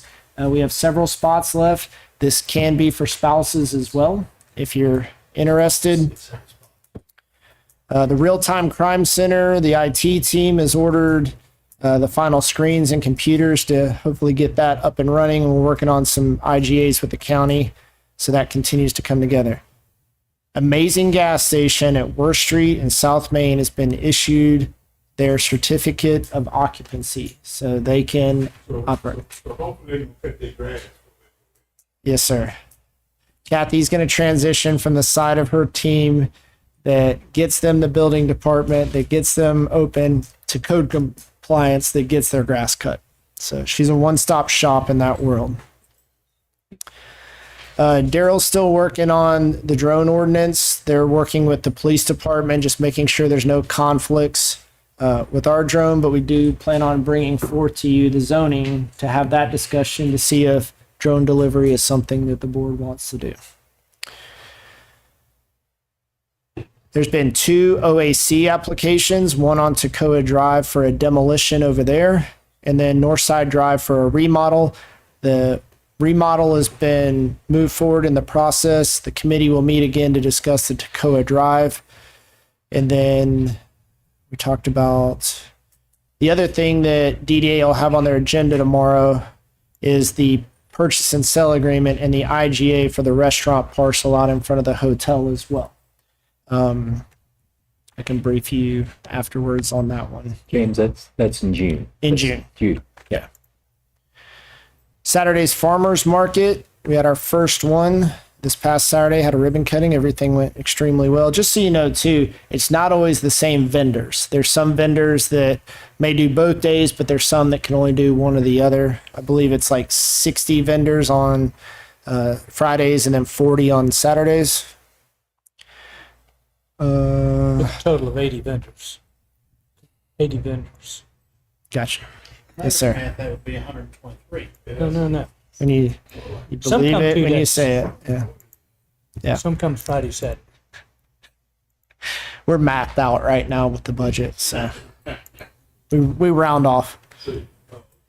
Yeah, tacos and burritos. Go back. Yeah. Tacos and Burritos has a new general contractor, so we hope that the pace picks back up on that project. We have a new senior clerk in court starting next week. And then on your agenda for Thursday, I'm going to quickly go through this so that we have everything. You have 3 recognitions on the agenda, all of them in the police world. And then on the consent agenda, you've got some resolutions for some events that we have coming up. And festival designations. You have approval of the recognition of National Public Works Week. The reason that's on consent is we present that proclamation to a team member at the luncheon next week. We don't do it at the board meeting. We have the bond schedule that we went over with the assistant solicitor at the first budget work session. That will be on for formal approval. We also have on the agenda the submission of a Safe Streets for All grant for Nance Road. This would ultimately be a $15 million grant. This is something that the federal government has put a lot of dollars in. James has worked on securing letters of support from representatives, senators, local interest groups in that, including North Cobb Christian School. We would have to match 20% of that grant. We do have potential funding for that if the future SPLOS were to be approved. But I will tell you, we may have to utilize either existing SPLOS or come up with other funding strategies if we were to get it. We have 5 years to start the project. So to me, this is worth the effort to go ahead and make this application because Nance Road is one of our major traffic corridors that we have to improve. So that grant application will be posted to the agenda here in the next day. The consultant's finishing that up. So as soon as we get that finished, we'll let you know that. But it is on for approval. And it is based on the study that we did with the county that took place in 2024. I believe it was the latter part of 2024, sir, but it was 2024. So, just got some event approvals, and then we have an award in building maintenance, the electrical services where we have qualified vendors for that. There'll be 2 that'll be recommended. And then each year with the 2022 SPLOS, we purchase 4 new police vehicles. One of our vendors that has a state contract has all 4 in. Roundabout numbers, those run close to $50,000 for the vehicle. And probably with all technology now, we're looking at about $20,000 extra to outfit it with everything that needs to be done there.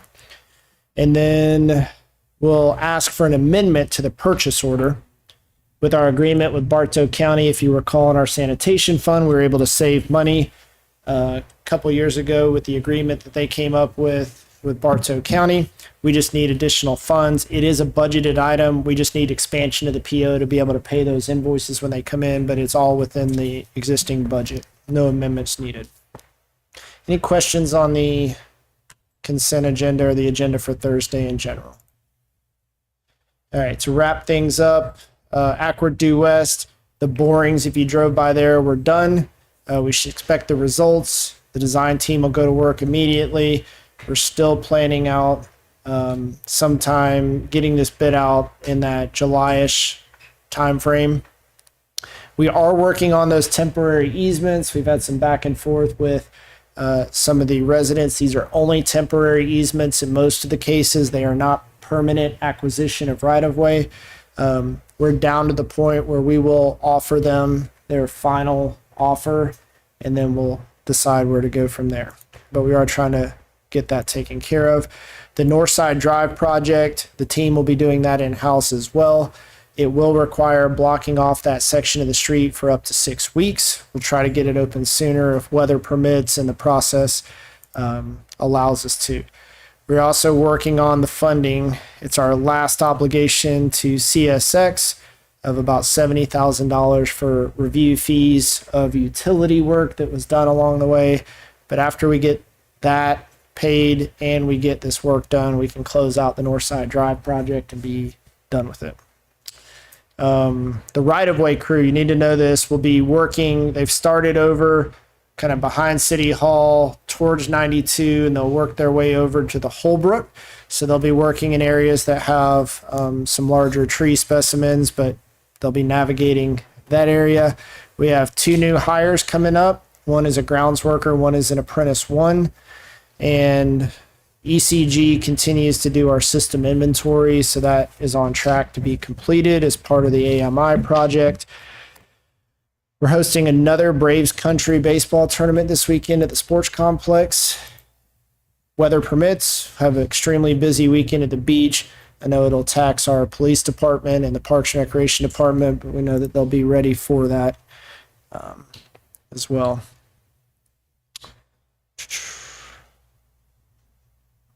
PAT, the physical agility course up on Mitchell Hills getting close to completion. Got some mulch delivered. We got to flip around a set of staircases. But that process with Public Works assistance, we were able to do mostly in-house there. Proud of the police department. Sent out the chief sent out the email, but we were we are the first with the trafficking of an elderly person in that case that chief reported. So big deal there. We continue to work with the city of Kennesaw. They're helping us prepare for the transition to move to the Cobb County Jail with our first appearances and how that process works. They've been doing it for a couple of years, so that'll really help. We have tried our best to get a watch party for the FIFA World Cup. And I don't even know if I can actually say FIFA in the public setting, but we've been rejected almost 4 times now. Their criteria is extremely strict. I know that was an initiative that we wanted this year. I can certainly tell you and look at each one of you as staff has tried everything within our power to try to get some type of watch party together. But really, it seems like most of the places that have gotten it are like county seats, like Marietta's gotten one, and like Douglasville's got some of the bigger cities within each county. We're still trying, but just wanted to update you on that. There's a lot of restrictions there. Yeah. We were just going to offer a soccer day in Acworth.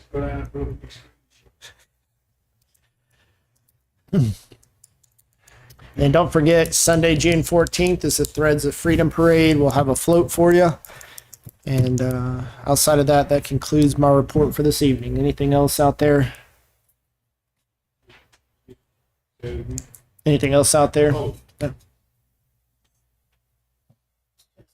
Nothing to do with the city, but my brother's 3 children have asked me to represent, speak for our family at the guy that killed their dad's citizen next Tuesday. Pretty good assignment for me, so if anybody wants to pray for me, please feel free to. I'm sure I can do it, but prayers would be appreciated. Keep coming. Anything else? Need a motion to adjourn. So moved. Sir. Okay. I'm going to, I think out of my right ear, my good ear, I heard Dr. Second. Is there a second? A second by Mr. Prather. Any discussion? All those in favor signify by saying aye. Aye. Thank you. Good job, James, and to our team tonight.